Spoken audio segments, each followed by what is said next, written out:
مولاي صل وسلم دائما أبدا على حبيبك خير الخلق كلهم. مولاي صل وسلم دائما أبدا على حبيبك خير الخلق كلهم. محمد سيد الكونين والثقلين، محمد سيد الكونين والثقلين والفريقين من عرب ومن عجم. مولاي صل وسلم. الحمد لله رب العالمين، والصلاة والسلام على أشرف الأنبياء والمرسلين نبينا محمد صلى الله عليه وعلى آله وأصحابه ومن تبعهم بإحسان إلى يوم الدين. أما بعد إخواني في الله، وحين كقد جرنا كتاب كني خلاصة البهية في ترتيب أحداث السيرة النبوية، أوليه وحيد عبد السلام بالي حفظه الله، وكان الله يصير النبي عليه الصلاة والسلام. waxaynu ka soo hadalnay oo aynu soo tilmaanay nabigu calayhi salaatu wasalaam dhashay ilaa uu ka gaaro sanadkii 40aad. kadibna waxaanu ka hadalnay soo bixitaankii nabiga calayhi salaatu wasalaam la soo saaray ee rasuulnimo iyo nabinimo loo waxyooday ilaa hijradii laga gaaro rasuulka sallallahu alayhi wasallam loo idmay in uu hijroodo. arrinkaas noogu dambeeyay qodobka 20aad ah ee wajtamacad quraysh fi daar nadwa limushawarati fi amri nabiy sallallahu alayhi wasallam فأجمعوا على قتله فنزل جبريل عليه السلام بالوحي من عند الله فأخبره بذلك وأذن الله له بالهجرة فهاجر. هجرة رسولك صلى الله عليه وسلم وهجرون أيه وحن صوتها بنيه إن عقبني كواد ضدك مدينة كيمت رجي رسولك صلى الله عليه وسلم عقبضها هشيس وكلقلي sanadkii 12aad.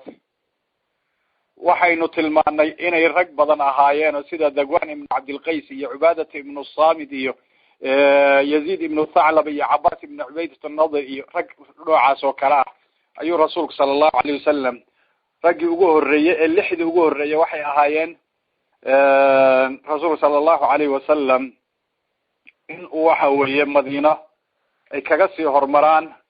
oo caqabada heshiiska hore uu la galay iyo 12kii dambe marka la isku daro oo bay'adii labaad ee rasuulka sallallahu alayhi wasallam marka uu la heshiiyay naqiibkii oo soo saareen 12koodii xulka ahaa siday mas'uul uga noqdaan dadkooda.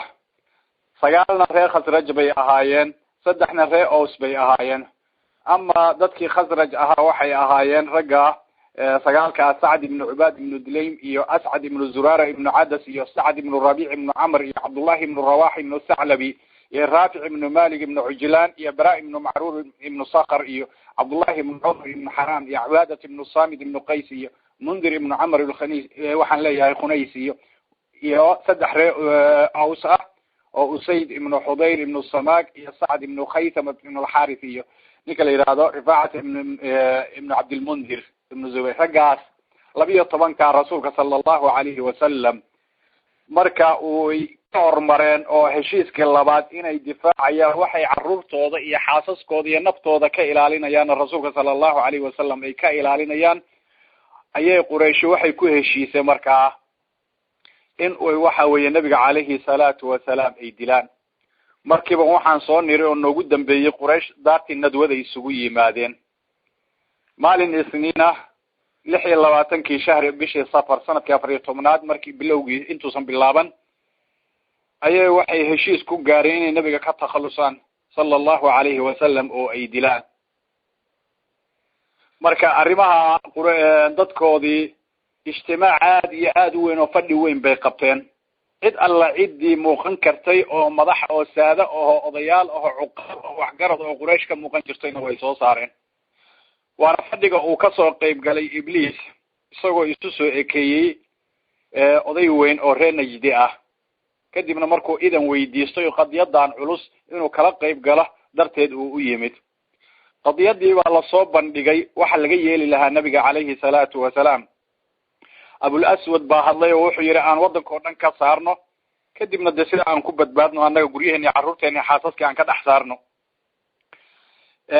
ibliis oo ka soo qayb galo markaa odaygii reer najdi ku matalaya ayaa wuxuu yiri ninkan hadal wanaagiisa iyo mantiqiisa iyo caqligiisa iyo xigmadiisa qulubtoodan dadkoo dhan buu hananayaa marka aamin kama tihiin inuu qabiilo kale iyo carab intuu la soo dego oo iyagoo duulaan ay idinku yimaadaan marka ra'yiga ma qabuuleeyahay in waxa weeye la saaro oo la cayriyo sidoo kale abulbukhtari baa isagana wuxuu soo jeediyey in la xabiso nabiga calayhi salaatu wasalaam oo gurigiisa lagu xiro meelna uusan uga bixin inta guri la geliyo xabsi guri la geliyo dhinacna uusan u dhaafin marka arrimahaas oo dhan odagii mar walba ibliis ahaayo odagii reer najdi matalaya haddaad xabistaan arrinkiisa dadkiisa u ficiloonaya waxaa imaanaya marka dambe in la isku qaqabsado arrinkaana waxaa imaanaya marka inuu idinkaga xoog bato abu jahal oo nin aad u kibir badan ahaabaa isna hadlay wuxuu yidhi anigu ra'yi baa ii muuqda ra'yigaana waxa igu muuqdaa buu yidhi inaan qabiilo walbaba hal wiil ka soo saarno nin dhalinyaro ah oo waxa weeye nashiid ah oo wanaagsan aanu ka soo saarno oo ninka quraysh ugu qurux badan uguna wanaagsan aan ka soo saarno yiri mid walba wiilashaasi aanu siino seef aanu u dhiibno wax goynaysa inta qabiil ay quraysh ka mid tahay wiilasha aan ka soo saarnayna hal mar hadilaan oo waxa weeye seefahooda ay isugu yimaadaan dhiiggiisaba cid loo raacda hal la waayo reer bani cabdinaafna ma awoodaan markaa inay quraysh oo dhan dagaal kusoo qaadaan maadaama ay quraysh ka wada qayb qaadatay arrinkaasu soo jeediyay abu jahal odaygii reer najdi ahaa ibliiska matalaya oo ibliis ahaa suuraddiisa isu soo ekeysiyey oday reer najdina iska dhigay ayuu yidhi anigu hadalka iyo qowlka wuxuu igu muuqdaa sidaa arrinkaa arrin aan ahayna iima muuqdo arrinkaasay isugu ku kulmeen marka arrinkaasay go-aamiyeen ayagoo diyaarinaya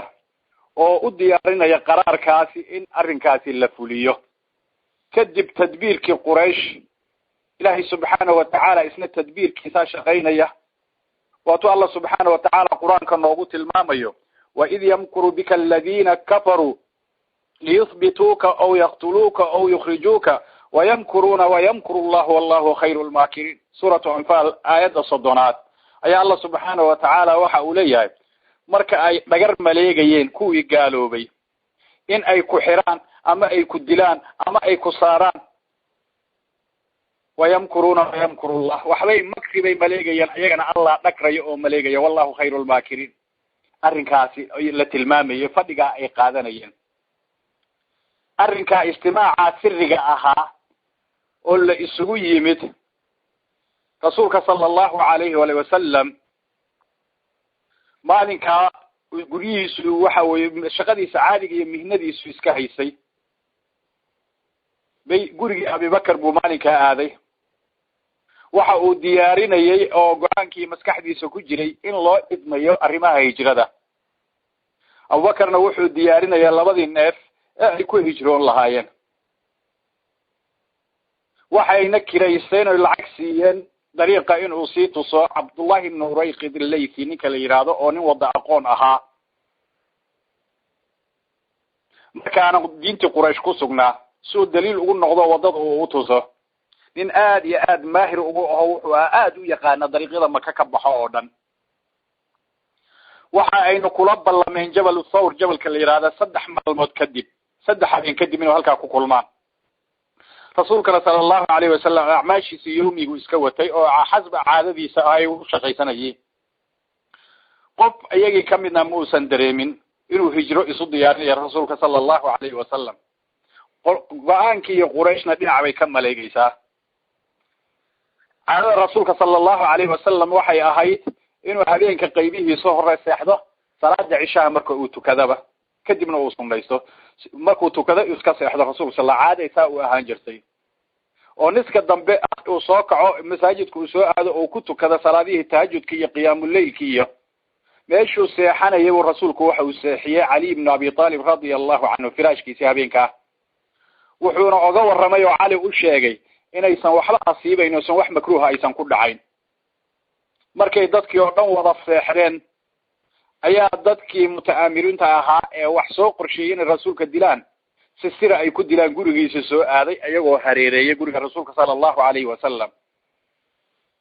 Ali ibn Abi Talib na gogasha rasuulka sallallahu alayhi wasallam uu jiifo go'isina uu hugsan yahay cagaarka ahaa waxay u maleeyeen nabiga alayhi salatu wasalam waxay damceen in ay dilaan iyagoo u gaatamaya kadibna waxaa dhacday xaajadii ahayd ilaahi subxaanahu watacaala inuu makrigoodii rasuulka sallallahu alayhi wasallam uu badbaadiyey gurigiibuu ka baxay rasuulka sallallahu alayhi wasallam ayagoo mutawaf ku sameeyay gogashiisina uu seexiyay cali ibn abi talib kadibna waxaa ku dhacay rasuulka sallallahu alayhi wasallam inta uu guriga ka soo baxay ayagoo guriga hareereynayo carra intuu qaaday madaxyada uu kaga shubay isagoo akhrinaya aayadii quraanka ay wajacalna min bayni aydihim sadda wa min khalfihim saddan faghshaynahum fahum la yubsirun suratu yasin aayada 9 Allah subhanahu wa ta'ala aragoodii buu xiray ma aysan dareemin nabiga alayhi salatu wasalaam rasuulkana waa socday ilaa gurigii Abu Bakar uu ka gaaray kadibna ay ugu talagaleen markaa inay qaarkii iyo meeshii ay ballanta kula galeen ninkii ka xayn lahaa halkaa inay ka sii aadaan oo 5 mayl dhanka Yaman ka jirta kadibna waxa weeye 3 habeen ayay rasuulka sallallahu alayhi wasallam Abu Bakar ku bariyeen godkii ay kula ballameen ninkii ka xayn lahaa Abdullah ibn Urayqi markay godkii ay gaareen oo ay tageen ayuu Abu Bakar godkii si xaaray oo uu hagaajiyay sayidina rasuulka sallallahu alayhi wasallam waxba oga asiimin iyo bahalaha iyo xalaq iyo waxa ku jira godadkii uu lahaana midna gooyisi buu ku daboolay midna labada lugood buu saaray kadibna rasuulka soo galay sallallahu alayhi wasallam dhabtii Abu Bakar buu ku seexday Abu Bakar lugihiisu godka saaray mid kamid ahaa waxa qaniinay mas Abu Bakar ma uusan dhaqaaqin maxaa yeelay rasuulka sallallahu alayhi wasallam uu diiday inuu hurdada uu ka kiciyo sallallahu alayhi wasallam radiyallahu anhu waxa soo toosiyay rasuulka sallallahu alayhi wasallam dumuucdii iyo ilintii ka daaratay Abu Bakar xanuunka maska qaniinay darteed ayaa rasuulka ku dhacday wajigiisa rasuulka soo kacay oo uu weydiiyay markaas oo wuxuu yiri rasuulka Allah waa la qaniinay markaas rasuulka sallallahu alayhi wasallam ku tufay xanuunkii oo dhan waa ka baaba'ay 3 habeen bay ku sugnaayeen godka waxa uu iimaan jiray Abdullah ibn Abu Bakar wiil Abu Bakar dhalay ayaa habeenkii la seexan jiray nin dhalinyarona ahaa caaq zaki oo aad u aqli badan buu ahaa agtoodu ka baxa habeennimo isay Quraysh ugu malayso inuu Maka seexday marka waxa uu soo dhageystaa makaa'idda Quraysh iyo akhbaartooda iyo wararkooda iyo dhagarta ay sameynayaan waxay ciidamada dirayaan waxaas oo dhan warbixinteedu keenay habeenkii ayagu la seexda intuusan waaga bariin ka horna ma ku gala waxa kaloo rasuulka sallallahu alayhi wasallam iyo Abu Bakar uu iimaanaya ninka la yiraahdo Amir ibn Fuhayr oo nin adoon oo mawla oo Abu Bakar uu raahay ariga u raacay uu iimaanayay saacad habeenkii markuu gobolka dhaco uu mugdiyoobo markaasuu caana u lisi jiray rasuulka sallallahu alayhi wasallam kadibna isagoo arigiisa heella u qaaday iska sii socdo qaladka habeenkii buu tagayay asarkii raadkii Abdullah ibn Abu Bakar buu ariga ku aroorinayay say u qariyaan raadkii Abdullah ibn Abi Bakar Quraysh subaxii markii ay soo tooseen iyagoo sugaya inuu rasuulka sallallahu alayhi wasallam ay dilaan waa berigii markii la gaaray ayaa waxa kacay firaashka ka soo kacay Ali ibn Abi Talib radiyallahu anhu markaasay wareereen markaasay weydiiyeen rasuulka sallallahu alayhi wasallam markaasay Ali waliba wax ku dhigteen kadibna waxa weeye saacad bay xireen Ali ibn Abi Talib ayagoo cadaadinaya oo weydiinaya rasuulka meeshu ka baxay kadibna waxay yimaadeen guriga Abu Bakar radiyallahu anhu gabadhiisa Asmaa bay weydiiyeen markaasay tiri ma garanayo watii qisadii ay ku dhacday markaa ninka khabiidka ee Abu Jahl oo gabadhu darbaxa uu kaga soo gooyay oo dhageheeda la dhaceen kadibna waxa weeye ciidamay direen jaho walba oo maka looga baxa inay ciidan ah waxayna ballan qaadeen qofkii nabiga soo qabtay sallallahu alayhi wasallam in ay siinayaan 100 neef oo geela waxyaabaha maanta dunida hadda casriga ah qofka la doonayo in waxa weeye laga takhaluso ayaa waxa la oranayaa intaas oo milyan oo lacag baa la bixinayaa qofka soo dila ama warbixintiisa soo sheega nabiga alayhi salatu wasalaam quraysh waxay ballan qaaday hadii la soo qabto inay siinayso qofkii soo qabtay ama kooxdii keentaba 100 neef oo geel oo aga qaali ah ama ay isagoo nool ama isagoo meyd ah sida isku xiran 100 neef oo geel qofka isagoo nool haduu keenay isagoo dhintay waa la siinaya quraysh waa kala yaacday dadkii Maka deganaa iyagoo dalbaya oo raadinaya meel walba oo kamid ah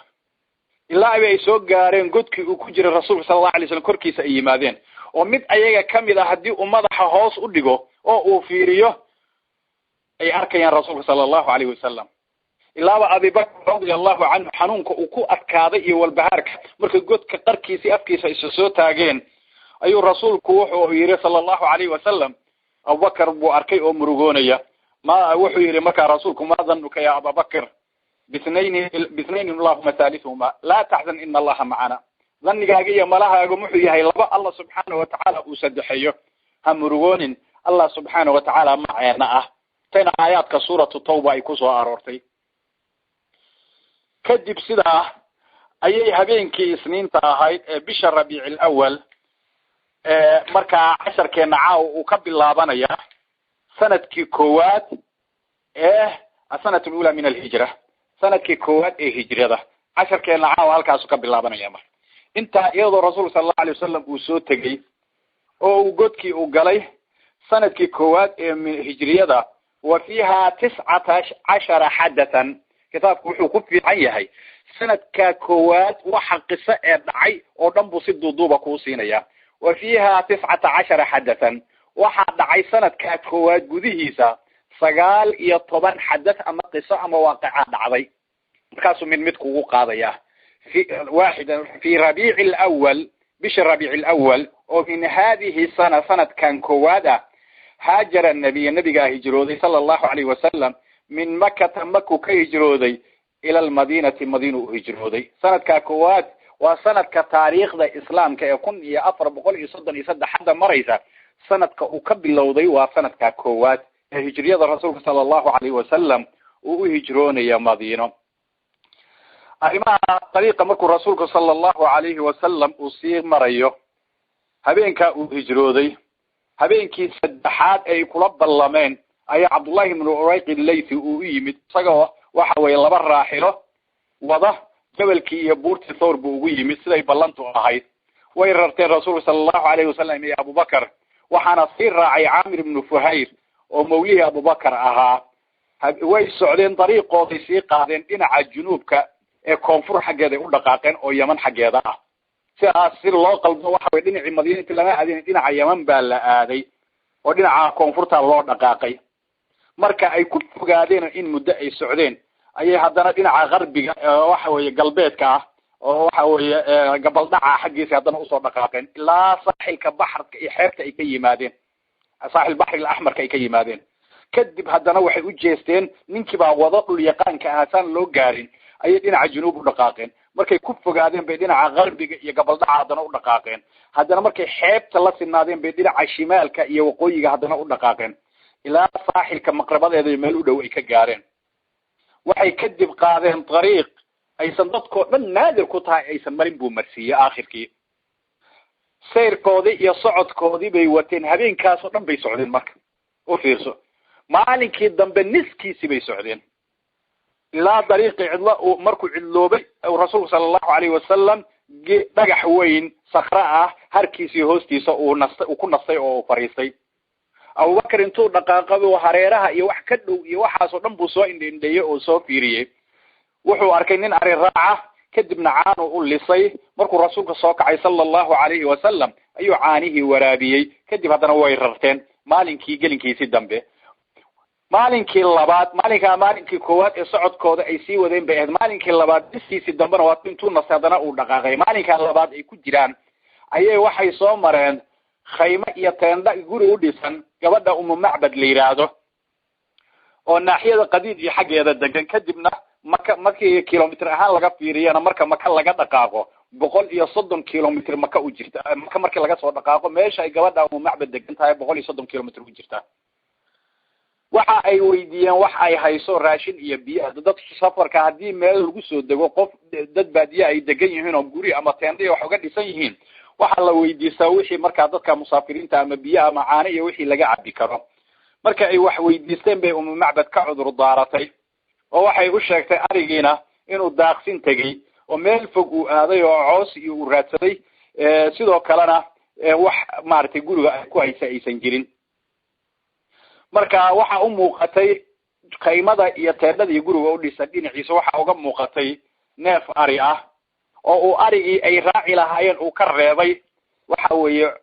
ari aan dhaqaaqi waayo weydnimo iyo caato arigiiba raadkiisii daaqsintii raaci waayo bixsan lagu reebay oo ku haray wax caanaana aan ka godlanayn kadibna rasuulka sallallahu alayhi wasallam Macbad wuxuu weydiistay inuu neefkaasi liso oo caana ka soo liso oo u sheegtay neefkaani inuu dhaqaaqi karin oo weyd uu yahay wax caana iyo midna uusan lahayn markay uu idantay rasuulka sallallahu alayhi wasallam waxa uu caana ka soo buuxiyay weel weyn oo waxa uu koox dhan ay mashaqo ku xambaarayso afartan hadii la qabto weelkaas caana ka soo buuxiyay kadibna wuxuu waraabiyay Macbad buu waraabiyay ilaa ay ka dharagtay kadibna ragii asxaabtiisa Abu Bakar iyo Amir ibn Fuhayr uu waraabiyay ilaa ay ka cokonaadaan ay ka dhargaan kadibna rasuulka sallallahu alayhi wasallam kadib hadana barakaadkiisa waxa kamid aha mar labaad buu ka soo lisay hadana ilaa weelka uu buuxiyay gabadhii buuna uga dhaqaaqay Macbad ahayd caaniyo weelka uu buuxa sidaas ku tageen markay Macbad hawsha ay qisada kala kulmeen Abu Bakar iyo rasuulka sallallahu alayhi wasallam way dhaqaaqeen gabadhii Macbad ahaa zawjkeedii baa u yimid waxa uu la cajabay caanaha uu guriga ku arkay waxaana uu weydiiyay caanahani waxa ay yihiin waxay uga warantay qisadii rasuulka sallallahu alayhi wasallam neefka ogeed aan dhiiqaynin caana aan lahayn ayaa inta caana ka lisay oo weel dhan laga buuxiyay oo la cabay oo aan cabay ayay mar labaad hadana lisano caana ka cabeen nabigay sifaysay ilaa madaxa ilaa cirbaha ilaa hadalkiisa ay sifaysay ilaa socodkiisa ay sifaysay daqiiqa dadka badowga baadiyaha degana qofka mar haday isha saaraan si walba u sifaynaya nabiga dhan bay u sifaysay Abu Macbad oo gabadha qabay baa waxa uu leeyahay ilaahay waan ku dhaartay waa ninkii waxa weeye Quraysh ay ka sheekaynaysay waxa ban hamiyay buu yiri in aan ka haleelo oo aan ka daba tago hadii aan wada iyo dariiq aan umra aan helo maalinkii saddexaad oo hijradii rasuulka sallallahu alayhi wasallam uu dariiqaasi hayo Maka uu ka dhaqaaqay ayay ahlu Maka waxay maqleen sood aad iyo aad u weyn ilaa waxa uu codkii oo dhan magaalada uu ka soo baxay haday codkii iyo dhinacyadii magaalada iyo cid walba la fiiri cod aad u weyn oo jazallahu rabbun nas khayru jazaihi rafiqayn hala khaymata Macbad ash'arti noocaha huma nazalu bil birri wartahala bihi wa aflaha man amsa rafiqa Muhammadin faya la qusay ma zawa Allahu ankum bihi ash'artaasi maqlin markay kadib meesha qadiid la yiraahdo ay dhaafeen ayaa waxa ka daba yimid ninka la yiraahdo Surah ibn Malik al-Ju'shim ninka la yiraahdo qisadiisa macruufka aad garanaysaan faras buu watay nin wuxuu ahaa farisna uu ahaa kaligii baa hunguriyeynaya inuu rasuulka sallallahu alayhi wasallam iraga la socdo soo dilo 100 neef geela uu qaato ciidan nama soo kaxaysana kaligii baa ka soo dhaxbaxay meesha qadiid marka ay marayaan soo dhaafeen buu ka daba yimid ninka la yiraahdo Surah ibn Malik al-Ju'shim al-Madlaji jaaisadaas ay Quraysh balla macnaha ku dhawaaqday inuu helo markuu u soo dhawaaday ayaa faraskiisii sanbari raxday ilaa uu dhinac u dhacay dhaqan bay lahaayeen marka hadii farasku wax turanta iyo wax kale aysan jirin oo meel caadi ah oo ku turantoodo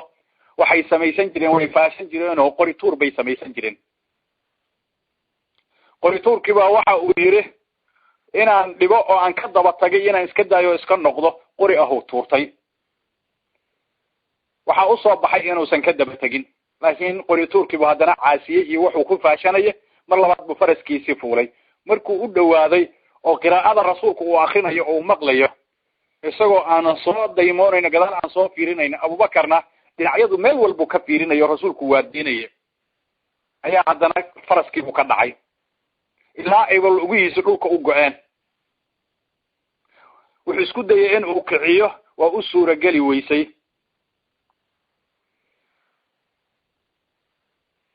kadib waxaa dhacday qubaar iyo dabayl baa kor u kacday faraskii iyo waxa weeye carradiisii iyo inuu kiciyo iyo wuxuu dhan isku dayay marka saddexaad buu haddana wuxuu tuurtay qoryihii waxaa usoo baxay inuusan ka daba tegin waxaa markaa gaaray welwel iyo rucbi iyo waxaa ku adkaaday markaa ninka la yidhaha Suraaqa arrinku la yaaban yahay wuxuuna gartay arrinka rasuulka sallallahu alayhi wasallam inuu soo baxayo inuuna xaq u yahay inuu macnaha rasuulka u muuqdana saddex jeer faraskiisa uusan dhaqaaqayn markaa kadib buu u dhawaaqay in la is-amaan siinayo uusan waxba gaarsiinayn way u istaageen ilaa uu uga warramay khabarka Quraysh ay ballan qaaday iyo waxa ay Quraysh ballan qaaday iyo jaa-isooyinka ay bixinayso wax kalena uma soconin sidaasan u socday buu yiri wuxuuna u soo bandhigay inuu zaad iyo mataac uu watay uu siiyo ma aysan ka qaadan rasuulka sallallahu alayhi wasallam waxayna ka dalbeen oo kaliya in uu qariyo arrinkiisa dadku uusan u sheegin waxaana Suraaqa loo qoray kitaab la amni siinayo waxaana qoray Aamir ibn Fuhayr ayaa harag ku qoray Suraaqa uu laabtay magaalada Makka ku laabtay dadkii dalabkiisa raadinayay markay ka hor yimaadaana wuxuu u tilmaamaya meelaan meesha ahayn ama uu ka qarinayay طريق رسولك صلى الله عليه وسلم وسيها مدينة وكسي قليي وحو كل بريد بن حسين الأسلم نيكلي رضي الله عنه يسوي وحو يتضباطا فردوليا وطا كل غدوي إسلامين يعد الله سعتيبة وحين رسولك كلتب كذا انقلاشي صلاة عشاء إسلام نقريم وحي كل من مقع وادئة زبير بن عوان يسوي وحو ضد مسلمين الله سعودة ركب أو كوحة شام كيمت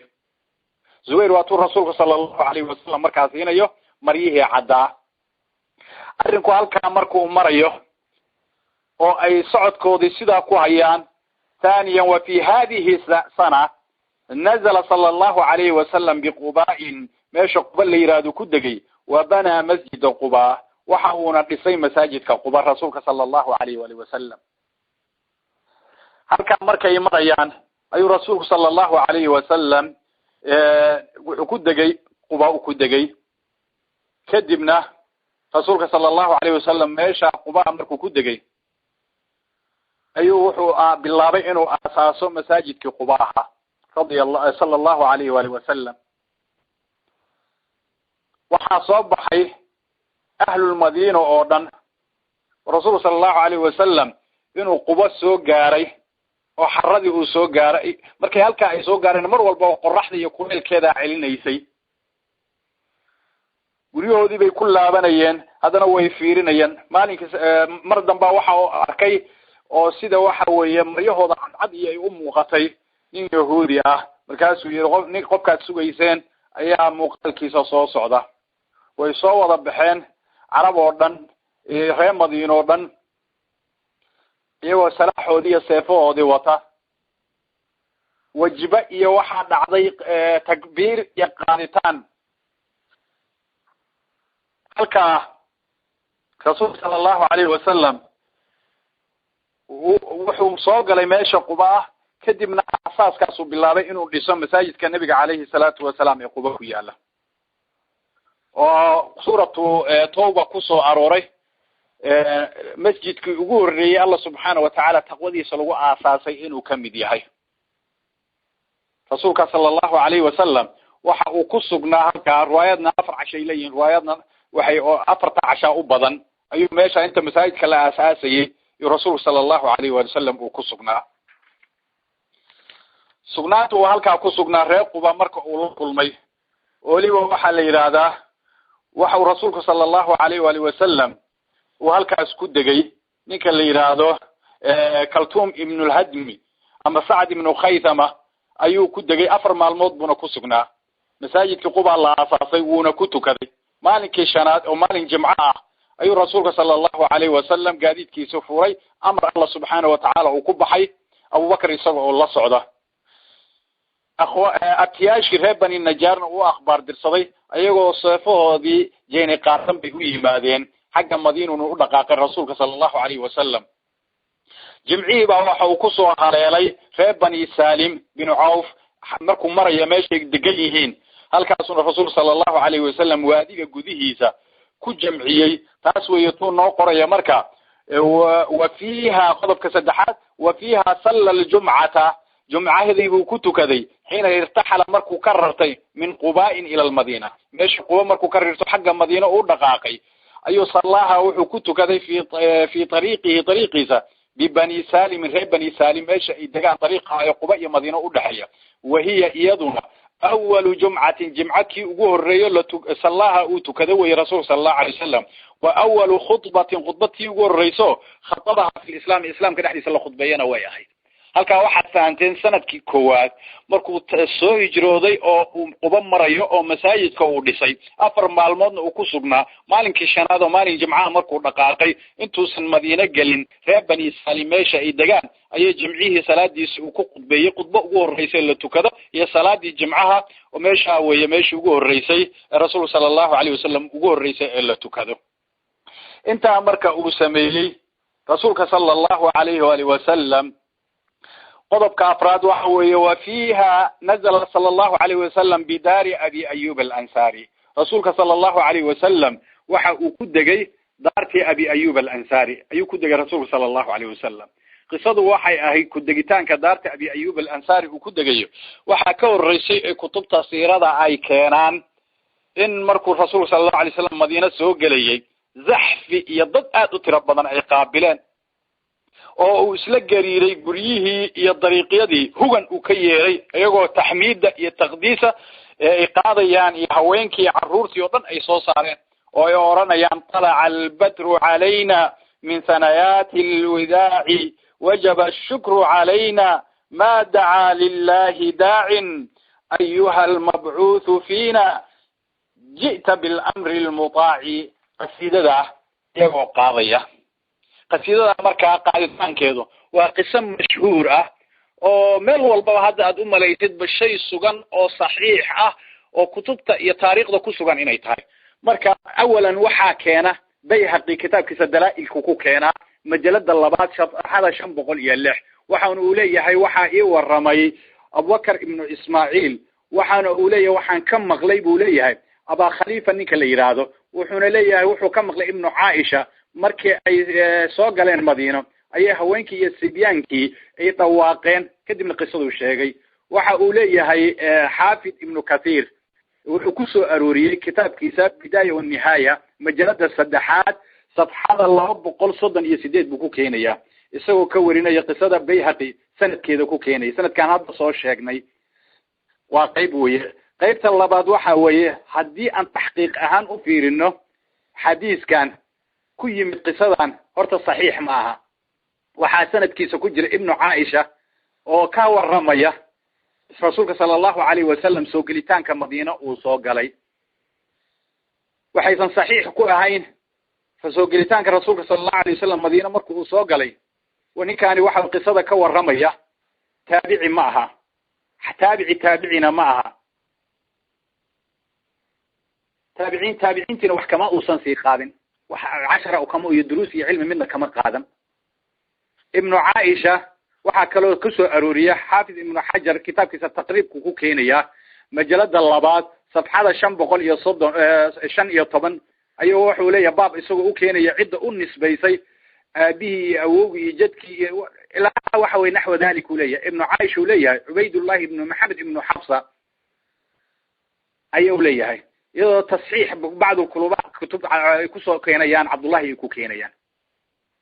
مركا قصة ابن عائشة ومركا لهذا كتبت مصطلح حديث كاللغو يراده وحوي معضل وي إمام المزني سيدو كالتهذيب والكمال كوكو كينيان مجلد الله بيطمنا صفحة لو بقول لحدا يكون وحولي عبيد الله ابن محمد ابن حفصة ابن عمر ابن موسى ابن عبيد الله ابن عمر القرشري التيمي أبو عبد الرحمن البصري معروف وهي وبالعائشة وابن عائشة waxa taa markuu qisadaas soo arooriyo oo magaciisa uu taxo ayuu waxa uu tilmaamayaa marka uu keenayaa in uu waxa weeye dhintay sanadkii 200 iyo waxa weeye 8 200 iyo waxa weeye 28 inuu dhintay حافظ ابن حجر بتقريبا sidoo kale waxa uu ku leeyahay majalada koowaad 538 tobanka kubaar al-ashira ka mid yahay buu leeyahay marka inta sanadkeeda marka ay sida u soo tilmaameen marka ninkaan uusan ahayn xadiisku ka maqan yahay tabaqadii saxaabada iyo taabiciinta iyo taabiciinta saqdi baa ku jira marka noocaasna noocan sheegnay cilmu mustalah lagu yiraahdo ee lagu magacaabo oo lagu tilmaamo mu'addal imam as-sakhawi kitaabkiisa fath al-mughith ka majalada koowaad 185 ayaa waxa uu ku leeyahay waa mu'addal weeye istilaaha saaqid weeye isnaadkiisa waxa ku jiro leeyahay ibn Aisha ku jira inta qisada marka waa qiso waahiya oo dad badan ay soo arooriyaan kutub mashhuurna lagu soo arooriyo iyadoo sidaas ay saaqid isnaadkeeda ay u tahay oo mu'addal oo nin ba taabici saxaabana aan arkin taabiciina arkin taabiciina arkin in marka ardada iyo dadka looga dhiga cilmi oo la qaado sidoo waxa weeye Imam Ghazali isagu wuxuu u xujaystaaba qisadani inay banaan tahayba ghinaaga la qaadayo kitaabkiisa Ihyaaga majalada 235 buu ku keenaya inayna banaan tahay ilhaanka iyo soodaynta iyo faraxa iyo suruurka iyo tarbiga in wax la garaaco iyo waxyaabahaas oo dhan ay banaanta soo qisadan u daliishanaya aan sugnayn taa marka waxay ku tusaysaa qisadan طلع البدر علينا asal malaha marka ma sugno qisadu marka waa qiso waahiya ah oo isnaadkeeda waxa weysayna u soo sheegnay ah marka waxa laga doonayaa qofku inuu ogaado sidoo xaafid al-Iraqi uu leeyahay takhriij al-ahyaa uu keenay saan soo sheegnay majalada 275 xadiiska isnaadkiisa ishaadka iyo haweenka iyo macnaha waxa ay dalishanayaan oo lagu darayo laftigeeda iyo alxaanka iyo codka iyo soodaynta soo baxay asal malaha Sheikh Albani wuxuu ku keenayaa tahqiiqaasi kitaabkiisa daciifada majalada 2 صفحه 263 sidoo kale waxa uu ku keenayaa Sheikh Albani rahimahullah sidoo kale isaguna uu soo arooriyaa oo inay daciif tahay qisadaas ayuu daciifada uu ku keenaa marka qisada nooca ah ee aan sugnayn ayaa in badan waxay tahay waxyaabo la daliishado oo anaashiid laga dhigto oo la qaato asalna male marka qisadu waa qiso mu'addal ah oo qiso waahiya ah oo asalna aan leeyno kutubta aan ku soo aroorin waxa soo arooray ee Anas uu keenayay iyo xadiista saxiixa ee Rasuulka sallallahu alayhi wasallam ku yimid shaahid uma noqon kara marka in qisadaas halka looga haro kutubta culimada oo dhan Sheikh Albani iyo qeyrkii iyo kulli xaafid ibn Hajar muhaddisiinta oo dhan way ka hadlaan in marka qisadaasi aan waxa way qiso aan loo daliishan waxa way qiso aan sugnayn oo beeha dalaa'ilkiisa aan soo sheegnay uu ku keenayo marka qiso sugan ma aha in laga kaabtoomo marka waxa aan sugnayn taariikhda faraha laga qaado inta marka uu Rasuulka sallallahu alayhi wasallam Madiina uu soo galay ma soo mara xaafadihii ree ansaareed buu soo dhax qaadayay ilaa waxa weeye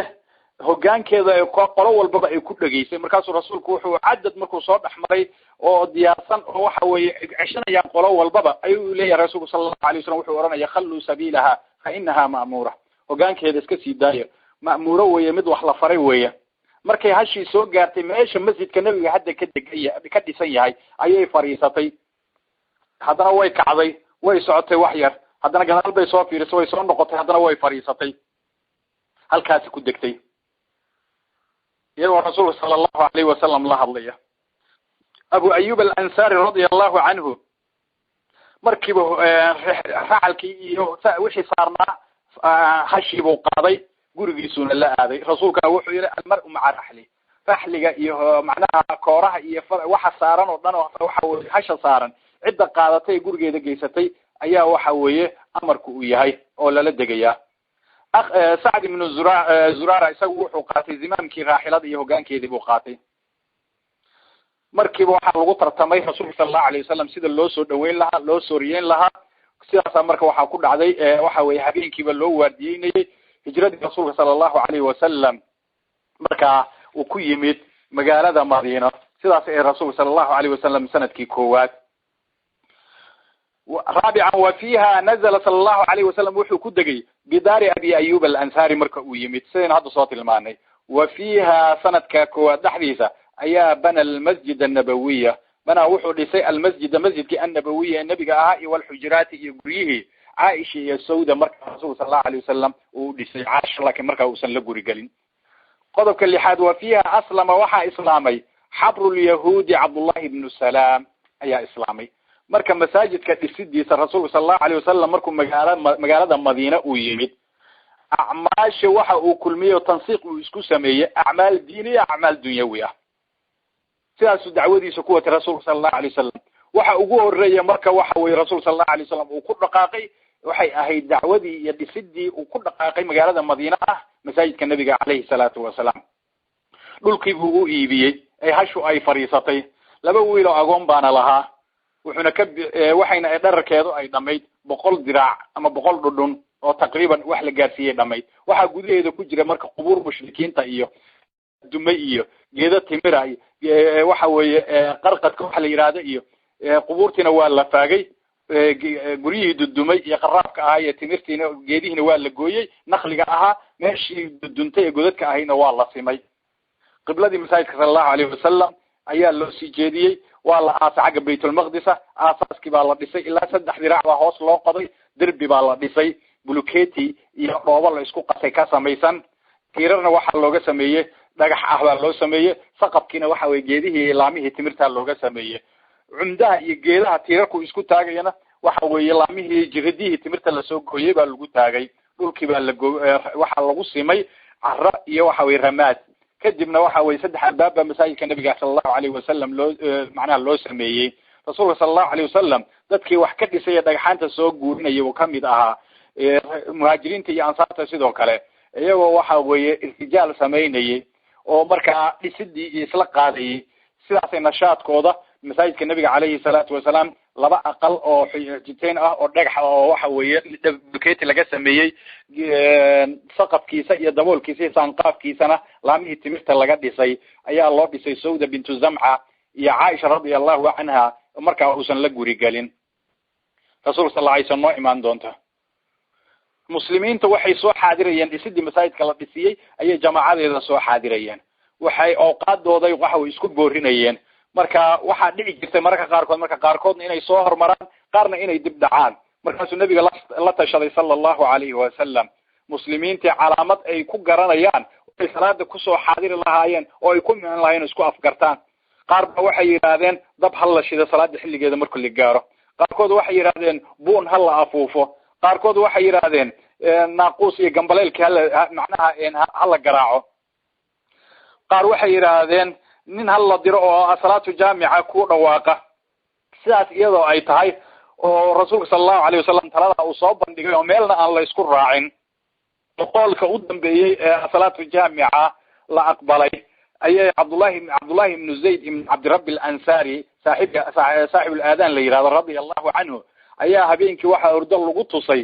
aadaankii baa lagu tusay habeenkii sida loo adimayo aadaankii ayaa Abdullah ibn Zayd ibn Abd Rabb markii arrinkaasi ay dhacday ayuu waxa way habeenkii seexday isagoo ka murugoonaya gambaleelkii iyo mid walba waxa way calaamad u ah nasaara iyo yahuudi iyo majuusta iyo dabka la shida iyo waxaas oo dhan oo la diiday ayaa waxa lagu tusay Allahu akbar Allahu akbar Allahu akbar Allahu akbar ashhadu an la ilaha illa Allah ashhadu an la ilaha illa Allah ashhadu anna Muhammadar Rasulullah ashhadu anna Muhammadar Rasulullah hayya 'ala as-salat hayya 'ala as-salat hayya 'ala al-falah hayya 'ala al-falah Allahu akbar la ilaha illa Allah kadib ayuu waxa way wax yar ka bacdi ayuu xogaa dib dhacay hadda waxa la tusiyay Allahu akbar oo iqaamadii ah ashhadu an la ilaha illa Allah ashhadu anna Muhammadar Rasulullah hayya 'ala as-salat hayya 'ala al-falah qad qamati salat Allahu akbar la ilaha illa Allah wuxuu yiri markaan waa bariistay baan rasuulku oo imid sallallahu alayhi wasallam waxaan oga waramay waxaan habeenkii arkay markaasuu rasuulku wuxuu yiri inna hadhihi ru'ya haqqun insha Allah kadibna waxa uu amray Bilal baa ka cod dheer Bilal intii lagu aad aragtay riyada u laqin oo isagu sheeg Bilal baa sida ku adimay arrinkoo sida ah ayaa Umar ibn Khattab sidoo kale isaguna oo sida riyal lagu tusay isagoo ordayo maradii jiidayo yimid markaasuu yiri wallahi iyadoo kale aan xalay arkay rasuulka Allah markaasuu rasuulku sallallahu alayhi wasallam si muuqatay inay ru'yo xaq ay tahay aadaanku ashcaartiisa islaamka maalinkaas uu bilowday sidaasuu ku bilowday riyada Abdullah ibn Zayd ibn Abd Rabbi Umar ibn Khattab la tusay waxa uu ku xijiyay rasuulka sallallahu alayhi wasallam mu'akhadha la walaalaynayo muhaajiriin iyo ansaar iyadoo ay noo imaanayso marka isla sanadka koowaad ayaa waxa islaamay xabrul yahuudi Abdullah ibn Salam reer bani Israa'iil ee marka yahuudi deganayd Madiina ragoodii culimada waaweyn ahaa ay qabeen oo Abdullah ibn Salam kamid ah ayaa islaamay ragii jannada loogu bishaareeyana uu kamid ah isagoo nool qodobka toddobaad waa fiiha ba'atha an-nabi sallallahu alayhi wasallam waxa uu diray ila banaati uu diray wa zawjadiisa Zamca oo Maka looga soo degay wuxuu u diray Zayd ibn Haritha iyo Abu Rafi' ninka la yiraahdo inay keenaan Maka ka soo qaadaan fahamalaahunna way soo xambaareen oo way soo qaadeen min Maka ila Madiina ay keeneen ma aada Zaynaba gabadhii rasuulka laga soo tagay oo Zaynaba ahayd oo kaliya intii kale waa la soo qaaday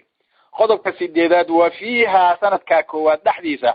haajara waxa soo hijrooday aalu Abi Bakr as-Siddiq radiyallahu anhu reer Abu Bakr as-Siddiq oo dhan ehelkiisa oo dhan baa soo hijrooday caruurtiisii iyo gabdhihiisii iyo haweenkiisii oo dhan baa soo hijrooday iyo wiilashiisiba qodobka sagaalaad waa fi Rabi'il Aakhir min hadhihi sana oo sanadka ah ayaa ziida fi salaati al-hadr waxa la sidiyaadiyay salaadii markii la nag yahay la joogo aan safarka qofka uu san ahayn salaatu al-hadr la yiraahdo ayaa la ziyaadiyay ragcataani baa lagu ziyaadiyay oo laba ragcadood baa la tukanaya salaadii safarkana labadeedii ragcadood baa loo daayay salaadii dadkii naganaashaha iyo deganaashaha ay deganaayeenna salaadaha rubaaciga sida duhurka iyo casarka iyo cishaa iyana waxa laga dhigay laba kala lagu ziyaadiyay wa kana salaatu al-hadr wa safar ragcatayn bay ahayd qodobka tobnaad ee sanadka koowaad ee dhacday ilaa 19 waqaca dhacday oo xadis baan yiri qodobka tobnaad waa fiiha sanadka dhaxdiisa ayaa wulid waxa la dhalay Abdullah ibn Zubayr saxaabiga jaliilka radiyallahu anhuma wa huwa awwal mawlud ilma la dhalay kii ugu horeeyay way lil muhaajiriina fil islaam dadkii muhaajiriinta ee Maka ka soo hijrooday ilma ugu horeeyay u dhashay markay Madiina ay yimaadeen waxa ugu horeeyay Abdullah ibn Zubayr waa kunyada Aisha qaadato walaasheed baa dhashay Asma qodobka 12 waa fiiha wulida waxa la dhalay sanadka gudihiisa Nu'man ibn Bashir radiyallahu anhu wa huwa asaguna awwal mawlud ilma la dhalay kan ugu horeeyo lil ansar loo dhalay bacda hijrada kadib dadkii loo soo hijrooday ee ansaar ee Madiina joogtayna Madiina deganaana dadkii ilmihii ugu horeeyay loo dhalana wuxuu ahaa Nu'man ibn Bashir ilmihii dadkii muhaajiriinta ee soo hijrooday ilmo u dhashana waxa ugu horeeyay Abdullah ibn Zubayr wa fiiha qodobka 12 sanadka koowaad gudihiisa ayaa tuufiya waxa la oobsaday min saxaabada dadkii ugu horeeyay geeriyooday waxa kamid ahaa Kulthum ibn al-Hadmi iyo As'ad ibn Zurara radiyallahu anhuma labada saxaabo ayaa sanadka koowaad bal la oobsaday ninka la yiraahdo Kulthum ibn al-Hadmi markuu quba soo marayay ninka gurigiisa uu ku degay way oo suuriyay rasuulka sallallahu alayhi wasallam sidoo kalena As'ad ibn Zurara radiyallahu anhuma qisadiisa inuu ugu tagi doona gadaal oo rasuulka sallallahu alayhi wasallam calaya qodobka 13 waa fiiha sanadka gudihiisa shurca waxa la jideeyay al-aadaanka la jideeyay sanadka gudihiisa ayaa aadaankiina la jideeyay marka taa waxay ku tusaysaa isla sanadka koowaad waxa waaqica oo dhacay masaajidkii nabiga la dhisay Quba la dhisay masaajidkii nabiga la dhisay salaadii ugu horeysay jumco la tukaday sanadka dhacday qudbadii ugu horeysay jumcaha la akhriyay sanadkaas ay dhacday sanadkii ugu horeeyay ee nabigu masaajidka Madiina uu dhisay ahayd guriyaha haweenka nabiga kaleey salaam sanadkii ugu horeeyay uu dhisay kamid ahayd waxa islaamay sanadka Abdullah ibn Salam ba islaamay waa sanadkii ugu horeeyay ee haweenka maanaha rasuulka sallallahu alayhi wasallam zawjadiisii Zawda iyo Zayd ibn Haritha iyo soo qaadeen iyo gabdhihiisii caruurtiisii marka Zaynaba laga reebo sanadkaas reer Abu Bakr ayaguna ay soo hijroodeen Abu Bakr soo hijroodeen sanadkaas salaada la kordhiyay labada ahayd oo inta salaada xadarka ee la degan yahay afar laga dhigay sidaas oo kale sanadkaas ilmihii ugu horeeyay muhaajiriin iyo ansaar u dhashay Abdullah ibn Zubayr iyo Nu'man ibn Bashir sidaas sanadka koowaad ee ugu horeeyay muslimiinta ayaa Kulthum ibn Hadmi iyo As'ad ibn Zurara ay geeriyoodeen waa sanadkii ugu horeeyay aadaanka la jideeyay وفيها سنة كجوديهيسا أي عقد وحا لقري قلي وحلوح له شيء النبي صلى الله عليه وسلم معاهدة هشيس مع اليهود بالمدينة إلا مركم مدينة ويمد waxaa deganaa dad mushrikiin ah dad waxa weeye diin haysto yahuud ah iyo dad waxa weeye nasaara ah iyo dadkii muslimiinta islaamnimada qaatay sida daraadeed rasuulka sallallahu alayhi wasallam hadii uu aasaasayo dawlad islaam ah dadkii deegaanka la deganaa ama magaalada la deganaa ayaa waxa uu la saxeexday aqdi iyo heshiis inaan la isku xadgudbin ah oo muslimiintana wuu walaalaynayo iyaga dhaxdoodu heshiis dhax dhigay si noo imaan doonto walaalnimada la walaalaynaya dadka waxa weeye ansaar iyo muhaajiriin ba ay ahaayeen marka wuxuu guntay rasuulka sallallahu alayhi wasallam sanadkaasi aqada nabiy sallallahu alayhi wasallam muahadatan heshiis maca yahuudi bil madina yahuudi madina deganay oo aqdi iyo heshiis la geliyo heshiiska marka ay ka baxeen umba marka waxa bilowday in magaalada Madiina laga saaro ayaga buriyay heshiiska oo Quraysh u hiiliyay ahdiga iyo balantina ka baxay way noo imaan doontaa marka qaabka looga rarayo iyo qaabka dagaalku u dhaxmaray anwaacdii noocyadii qabaa'iladii yahuuda ee deganaa qaabba mar laga saaray marka heshiiska ka baxeen wa fi ramadan bisha ramadan oo min hadhihi sana kana كانت waxay ahayd sariyatu Hamza ibn Abdul Muttalib waxa dhacday sariyo duulaanka waxa la yiraahdaa rasuulka sallallahu alayhi wasallam ciidanka uu la socon waxa la yiraahdaa sariya ciidanku uu la socdana ghazwa la yiraahdaa islaaha baad waxa weeye ay la baxaan dadka ahlu siirka markay tilmaamayaan ciidanka rasuulka sallallahu alayhi wasallam uu la socona saraya la yiraahdaa ciidanku uu la socdana ghazwa la yiraahdaa marka sababaha waxay ahayd rasuulka sallallahu alayhi wasallam markii ay yimaadeen magaalada Madiina markiiba waxay bilaabeen dadaal iyo digtoonaan amarkooda ay ku macnaa iska ilaalinayaan oo xaraasa ay ku sameynayaan ayagoo hubkoodii diyaarsanaya in macnaa ay sugayaan in loo idmo qitaal iyo dagaal oo marka ay waxa weeye iska dhiciyaan marka rasuulka sallallahu alayhi wasallam wuxuu ratibay buuud waxa weeye ciidamo ah oo dawriyaad soo sameeya askari ah oo agaga Madiina iyo magaalooyinka u dhow dhan inaysan Quraysh ugu soo macnaha gaban taas marka diyaarinaya ciidamadaas u diraya sariyadaas marka saa ku diray rasuulka sallallahu alayhi wasallam iyo marka labaad ciidamada la dirayna waxa lagu daqdinayay daafaha dadka baadiyaha ee degay iyo magaalooyinka iyo qaafilooyinka Quraysh ee u socda ardu Shaamiyo intaas oo dhanba in waxa ay dareemaan khatar tijaaradoodii iyo xoolahoodii iyo naftoodiiba inay ku jirto arrinka ay ku baraarugsanaadaan say muslimiinta iskaga daayaan oo muslimiinta ay u wataan marka dacwadooda xoriyadooda diintooda islaamkana ay u faafiyaan qaayadaas ayaa loo dirayay oo waxa weeye arrinkaasi ciidamo loo bixinay marka sariyada ayuu rasuulku sallallahu alayhi wa sallam ugu horeysay oo diray sariyadaas marka waxa wuxuu leeyahay wa fi ramadan min hadhihi sana kana sariyatu Hamza ibn Abdul Muttalib sariya iyo ciidan uu rasuulka la socon buu diray oo Hamza ibn Abdul Muttalib uu wato ila sayf al-bahr laga gaaro sayf al-bahr badda xeebteeda ila laga gaaro ayay socdeen sariyada marka ay lagu magacaabo sayf al-bahr lagu magacaabo oo saaxilkeeda ay aadayaan ayaa ramadan bishaas la diray koowaad ayaa rasuulka sallallahu alayhi wasallam wuxuu madax uga dhigay Hamza ibn Abdul Muttalib waxa ayna dhamayeen ciidan soddon ah oo dadkii muhaajiriinta kamid ahaa ilaa ay socodkooda wadeen oo sayf al-bahriga ay tageen kadibna naaxiyada ciidka marka ay marayaan ayay waxay iska hor yimaadeen ceer iyo oor ay Quraysh wadatay oo Shaam ka timid oo ganacsi waday Abu Jahl uu la socdo 300 oo nin oo ciidan oorta la socota kadibna waxay isdhaafsadeen fallaaro kadibna qitaal bay ku sigteen in dhex maraan kadib waxa dhex galay ninka la yiraahdo Majdi ibn Amr al-Juhani ayaa dhexdhexaadiyo dhex galay kadibna koox walba waxa way meesha u socdo qoladana way soo noqotay Hamza uu wato qolada Abu Jahl ay watana sidaas Madiina Makka ku aadeen sariyadaas waxay ahayd amal askari iyo dhaqdhaqaaq military taariikhda islaamka kii ugu horeeyay ee ay ku dhaqaaqaan ay u baxaan ciidan la diro oo Hamza uu wato calanka ay wateena calan cad buu ahaa marka taariikhda islaamkana kii ugu horeeyay way calankana waxa uu waday Abu Martad Kinazi min Hussein al-Ghanawi ninka la yiraahdo ayaa calankana uu waday calaamadiisa ah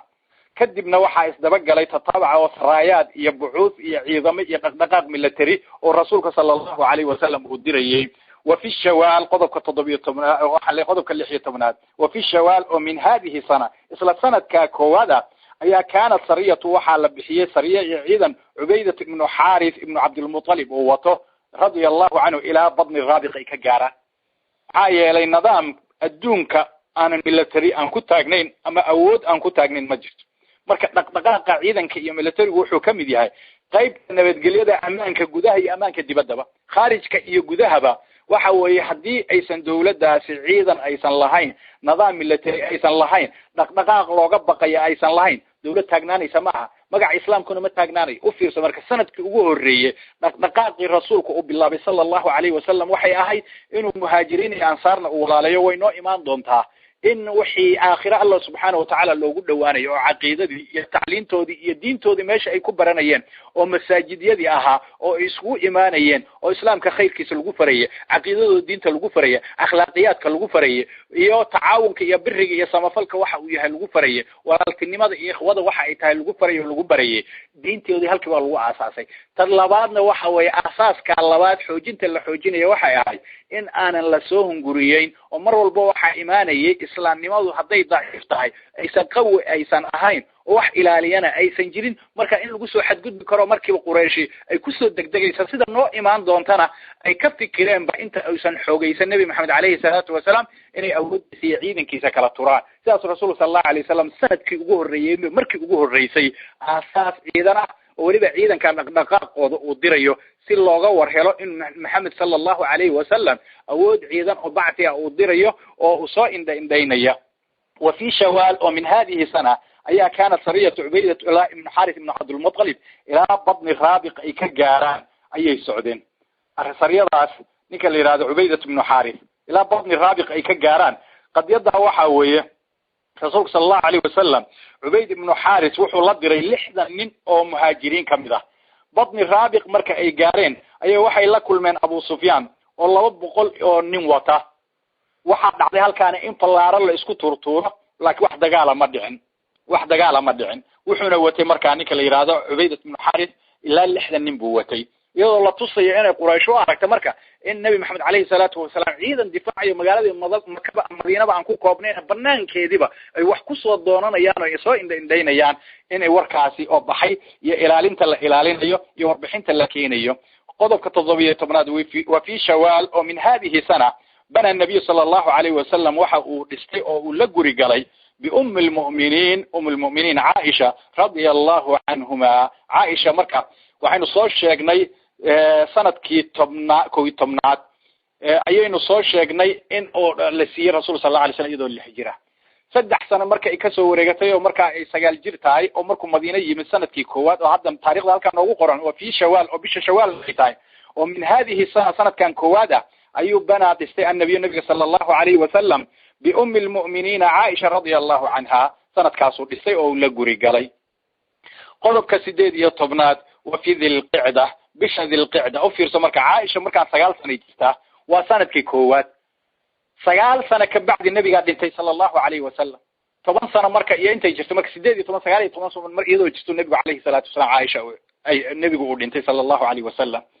وفي شوال وفي ذي القعدة بش ذي القعدة أو من هذه السنة كان كوادة أي عندنا كانت وحى دعضي سرية سعد بن أبي وقاص إلى خرار ماشي اللي هذا اللي جاره عيدا كانوا دري إسلا بشاس جوديه هذا أي دقائق من اللي ترجع بشا جوديه هذا وحى دعي وحى لي سنة كان جوديه وحى دعي دقائق عيدا من اللي تري يتصدق كيو الرئيس حمزة بحي أو بشي رمضان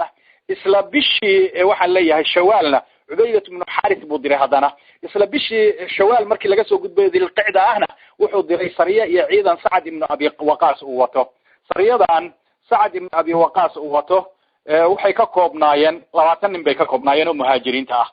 إلا قرار ماشي اللي إرادة تجين قرارنا وحاوي تقريبا وحي أدو داي ماشي اللي إرادة رابق بي أدو داي عدنا لما أيسان كل من عدنا لما أيسان كل من هل كاس إلا أي وحوي ماشي قرار إرادة أدو رابق أي تجين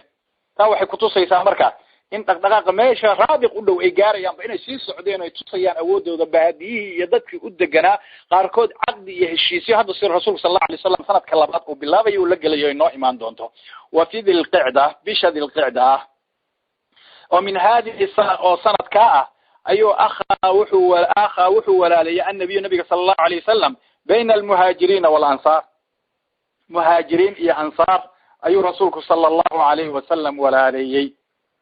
ولا لين رسولك صلى الله عليه وسلم مهاجرين يا أنصار ولا علينا قصة عجيبة كجرتوا وحوية ضدك كيمت ماشي اللي راد مكة waxay ka soo tageen guryahoodii waxay ka soo tageen carruurtoodii waxay ka soo tageen ubadkoodii dadkoodii dhan bay ka soo tageen wax ay wataan male xoolahoodii dhan waxa la haray Quraysh baa la hartay saadaradeed waxay ahaayeen dad u baahnaa markaa in ay helaan in lala walaaleeyo dadka Madiina ku dhig Madiina degan ee beerahooda iyo zaraacdoodii iyo guryahoodii haweenkoodii carruurtoodii la nool inay markiiba noqdaan dad waxa weeye Rasuulka sallallahu alayhi wasallam وتصير إن أي واحد يلا مركز لا يسوى عليه أو يسكو حري إن أخوات ولا تعاون على البر أي كذا عيسى وإيمان كود اللي حوجينيه رسولك صلى الله عليه وسلم أرجع وآدي وحوجيه آدي وحوجينيه وحويه وكذا أنصار والله ولا علينا يضد مهاجرين تكمله والله ولا علينا رسول صلى الله عليه وسلم ولا علينا تاسي إلا بأي جارتيبة إن أي قاركود أيوة كنا إنه معناها يرادا هوين كيجان كوفر يا ميت كم إذا ما كان عدة كبح بين الجورسو أو يرادا ما إلهي عقوب بركة وبط كهية حس كاجة سوق يتصل مركا سوق يهبن معناها وآدي وكسر جناح سنة هيك كاسي جارين سحابه إلا آيات كده حلقة يسود دقيقة مركا لما تسخي حرير كده حية إيمان لا يؤمن أحدكم حتى يحب لأخيه ما يحب لنفسه إيمان طبعا لجميع الروح نفتي سوح لجع الله ولا لك لجع هذا ولا لينتا oo waxa weeye la isu keenayo oo ay isdhaxlayaan heerka ay gaartay ayaa Allah subhanahu wa ta'ala quraankiisa uu noogu muujinaya sida ay isu ahaayeen nuweelkooda jacaylkooda ay isu qabeen oo aysan qalbigooda waxba oga qabin waxa weeye dadka muslimiinta ah in ay waxa weeye markaa dadka kale oo walaalahooda iimaanka ay u qabaan iyo jacaylka ay u qabaan imaashaha marka ay u yimaadeen taa waxayna tusaysaa markaa rasuulka sallallahu alayhi wasallam qayb diini ah iyo qayb dawladda islaamka ee la dhisay markaa la isugu keenayo inay ahayd waxyaabii ugu horeeyay rasuulka sallallahu alayhi wasallam uu ka shaqeynayay oo uu tusayay in ay tahay arrimaha ugu waaweyn ee walaalaynta ah ee muhiimadda u lahay oo Allah subhanahu wa ta'ala uu leeyahay reer Madiina isagoo tilmaamaya walladina tabawwa'u dara wal iimana min qablihim yuhibbuna man haajara ilayhim ولا يجدون في صدورهم حاجة مما أوتوا ويؤثرون على أنفسهم ولو كان بهم خصاص الله سبحانه وتعالى القرآن كونه قلت المامية كوا دجن مجالة مدينة إيمانك أيه أجهر ريي ضدك جعل إن يسوع هجرودان المامية سورة آيات أي تلمانتي وعلين تلو وعلين تأسيس مجتمع إسلامي وهل كعب العبانية ووحول البابله أنا وحوي عقيدة إسلامي ماذا اللي قد يسيا دينا وحوي تربية اللي قد يسيا دينا عنا أساس إسلام كواحد دفاع الله أساسي الله دفاعه قيب بيكتها مركا مهمة وين بين أولها الإسلام أنا واردية لهين وحكو استاجنا عن لهين إن إسكان نقول مركا وحبليل أو وحوي إسلام كلية صلاة عبادة كلية إنسان أهين تشريع إسلامي أو كامل أو يهي أو أول بنا أوباهن مركا sida adduunyadu maanta waxaad u fiirisaa maanta qof walba oo garanaya maanta hadii uu baaro adduunyada maanta waxa awoodooda iyo dakhligooda ugu weyn hadii la fiiriyo waxa la geliya militariga iyo waxa arrimaha bulshada ku saabsan ee caafimaadka labada ugu waaweyn dakhliga dhaqaalaha la geliyo labadaas weey hadaad China fiiriso hadaad Mareykanka fiiriso hadaad Ingiriiska fiiriso hadaad wadamada reer Yurub intooda badan aad fiiriso dhaqaalaha ugu badan ee markii la fiiriyo waxa ugu baxa dakhliga ku baxa waxa ugu horeeya waxa weeye militariga uu soo gala maxaa yeelay waxa loo gelinayo waxa weeye dawlad walba aasaaska amnigeeda gudaha iyo banaanka ku taagan saas la mid yahay mashruuc u ahaan islaamku in asaaskiisa dhisidaysa xoog iyo awood lagu difaaci karo islaamnimada lagu ilaalin hadaysan jirin islaam taagnaanaya ma jira aqliguna ma tasawuran karo islaamku salaadaha iyo soonka iyo zakada kaliya inuu san ahayn mashruuc iyo diin ilaahi subhanahu wa ta'ala iyo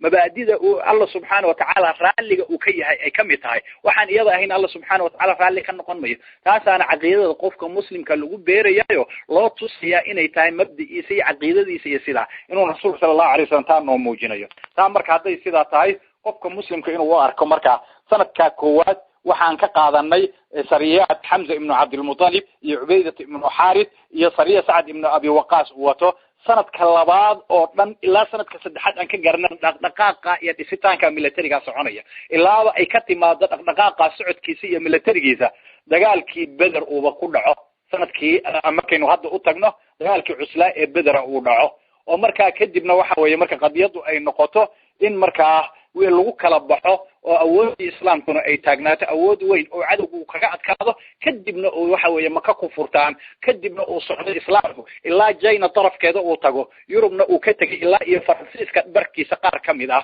dhan walbaba ilaa iyo dhinacan turkigana uu buuxiyey awooda militariga iyo qisaska rasuul sallallahu alayhi wasallam marka aynu tagno sanadka tobnaad meesha uga tagay islaamka iyo jiritaankiisi iyo awoodiisi ayaynu ka sii qaadi doonaa hadduu Allah subhanahu wa ta'ala uu idmo sanadka 11aadna waxaynu ka qaadanay waxaan leeyahay sanadka koowaadna 19 waqaco oo xaadisa dhacday si aad hal mar u fahanto sanadka koowaad ee taariikhda islaamka 19 waqaco dhacday wixii ugu waaweynaa aha insha Allah ta'ala talaadada dambe hadduu Allah subhanahu wa ta'ala idmo waxaan ka qaadaynaa sanadka labaad ee hijriyada oo iyaduna ay dhacayso dhaxdiisa gudihiisa inta ugu waaweyneed 21 xadad oo muhiim ah oo qofku uu fahmi karo marka say u kala horeeyaan intaasaynu ka qaadi doonaa wixii aan ku gafayna naf iyo shaydaan bay ahaatay wixii aan asban ilaahi subhanahu wa ta'ala miisaanka xasanaadka noo saaro wajazakumullahu khayril jazaa wasalaamu calaykum ورحمة الله وبركاته